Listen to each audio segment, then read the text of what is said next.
Selamat pagi anak-anak yang terkasih.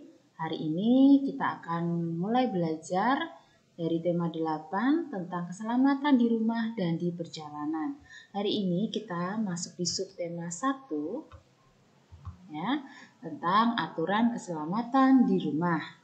Kita hari ini akan belajar pelajaran matematika dan PJOK.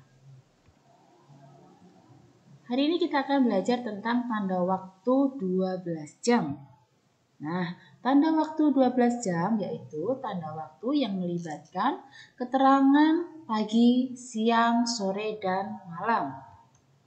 Nah, contoh pukul 12 siang, pukul 4 sore, pukul 11 malam, dan lain-lain.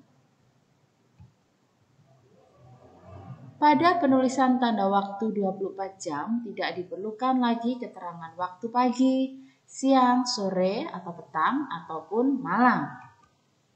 Dalam satu hari ada 24 jam. Karena hanya ada 12 angka pada jam analog, maka setelah pukul 12 siang, waktu disebutkan. Nah, seperti pada gambar di sini, jarum pendek menunjukkan pada angka 1, sedangkan jarum panjang di angka 12. Nah, pukul 1 siang dituliskan dengan angka pukul 13.00. Selanjutnya, pada gambar di sini, jarum pendek menunjukkan angka 12 dan jarum panjang juga menunjukkan angka 12. Nah, di sini diberi keterangan pukul 12 malam. Kemudian jika pukul 12 malam akan dituliskan pukul 24.00.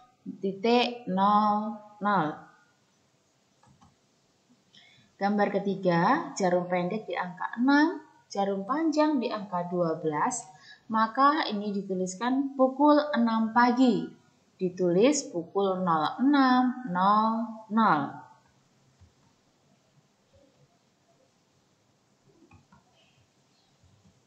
Contoh, pada gambar di sini ditunjukkan jarum pendek di angka 3, jarum panjang di angka 12. Nah, di sini sudah diberi keterangan yaitu sore ya. Nah, waktu yang ditunjukkan jarum adalah pukul 15. Dituliskan pukul 15.00 karena di sini sudah melewati pukul 12 siang. Jadi setelah pukul 12 siang maka dituliskan seterusnya ya 12, kemudian 13, 14, dan 15, kemudian seterusnya. Nah, ini juga menunjukkan ke angka 5 dan 12. Ini sudah diberi keterangan 5 sore ya. Yuk. Waktu yang ditunjukkan jarum adalah pukul 17.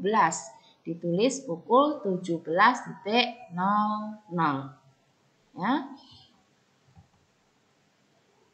Kemudian di sini jarum pendek di angka 9 dan jarum panjang di angka 12.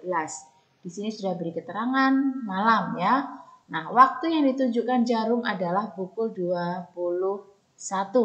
Kemudian dituliskan pukul 21.00. Selanjutnya, di sini sudah diberi keterangan siang ya. Jarum pendek di angka 12 dan jarum panjang juga di angka 12. Nah, waktu yang ditunjukkan jarum adalah pukul 12. Ditulis pukul 12.00. Selanjutnya, ayo mengamati. Nah, ketika bermain, Udin dan teman-teman berbeda agama. Mereka selalu hidup rukun walaupun berbeda agama. Mereka menunjukkan sikap persatuan dalam keberagaman. Sikap mereka pantas untuk kita tiru ya. Meskipun berbeda agama, namun kita juga harus mau bermain dengan anak yang berbeda agama. Tidak boleh membeda-bedakan agama. Di sini tampak terlihat ada beberapa anak ya, ada salah satu anak yang memakai kerudung atau jilbab, kemudian yang lain tidak memakai, mungkin mereka juga berbeda agama. Dan ini juga tidak membedakan antara laki-laki dan juga perempuan. Ini bermain menirukan gerakan binatang di air. Penggunaan gerak berjalan, berlari, dan menekuk dalam permainan di air. Bermain menirukan binatang di air. Lihat pada gambar ya. Yang pertama adalah carilah kolam yang dangkal. Kedua, saling berpegangan dan membentuk lingkaran. Kemudian yang ketiga, pilih satu anak di tengah. Keempat, anak yang di tengah menirukan gerakan hewan tertentu. Kemudian yang kelima, anak yang bergandengan tangan mengikuti gerakan anak yang ada di tengah sambil berjalan memutar. Terakhir, jika sudah satu putaran, anak yang di tengah menyentuh salah satu anak di lingkaran, kemudian bertukar posisi. Itu adalah beberapa langkah-langkah atau cara untuk melakukan permainan binatang di air. Aturan bermain menirukan gerakan binatang berjalan di air. Ini ada pada pegangan siswa halaman 12. Nah, anak bisa melihat pada gambar.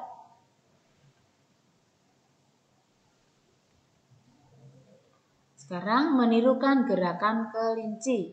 Yang pertama adalah jongkok, kemudian yang kedua mencoba untuk meloncat atau melompat ya, kemudian yang terakhir mendarat ya.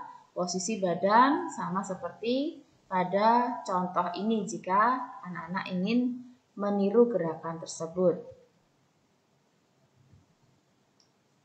Gerak dasar menekuk lutut. Gerakan menekuk lutut bertujuan untuk melatih kekuatan otot paha.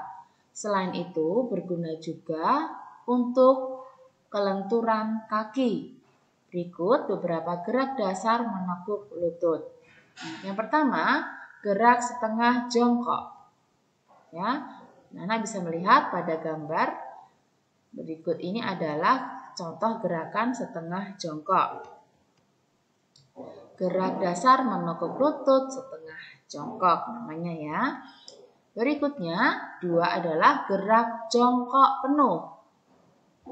Nah, gerak dasar menekuk lutut jongkok penuh. Anak-anak bisa memperagakan ini di rumah. Terlebih, anak-anak juga memperhatikan gambar.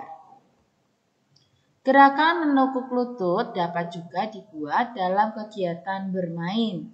Kita dapat bermain kucing jongkok. Kemudian bermain kucing jongkok dapat dilakukan di air ataupun juga di darat. Perhatikan gambar berikut dengan teliti. Nah, di sini ada beberapa anak yang sedang bermain di halaman. Ini adalah sedang bermain kucing jongkok di darat. Kemudian sebelahnya adalah bermain kucing jongkok di air. Nah, di situ ada perbedaannya ya, antara di darat, kemudian juga ada di air. Semua kegiatan ini harus dilakukan secara hati-hati. Bermain kucing jongkok. Nah, ini adalah caranya. Cari kolam yang dangkal dan bagi temanmu menjadi beberapa kelompok. Kemudian setiap kelompok menentukan seorang yang menjadi kucing.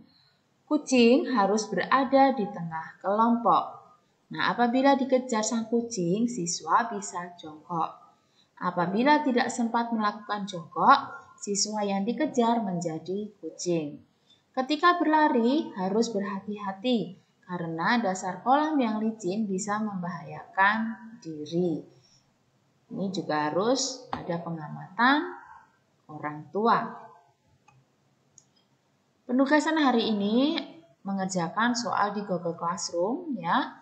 Anak-anak kerjakan soal yang ada di Google Classroom dengan baik, dengan teliti. Jangan lupa untuk segera mengirimkan tugas setelah selesai mengerjakannya. Ya, kemudian juga ayo mencoba lakukan bermain menirukan gerakan binatang kelinci, berjalan di air sambil menyanyi dan menari. Nah, baik anak-anak, terima kasih anak-anak sudah menyaksikan video pembelajaran hari ini. Semoga video pembelajaran hari ini bermanfaat untuk anak-anak belajar di rumah. Selamat belajar, Tuhan memberkati, dan terima kasih berkah dalam.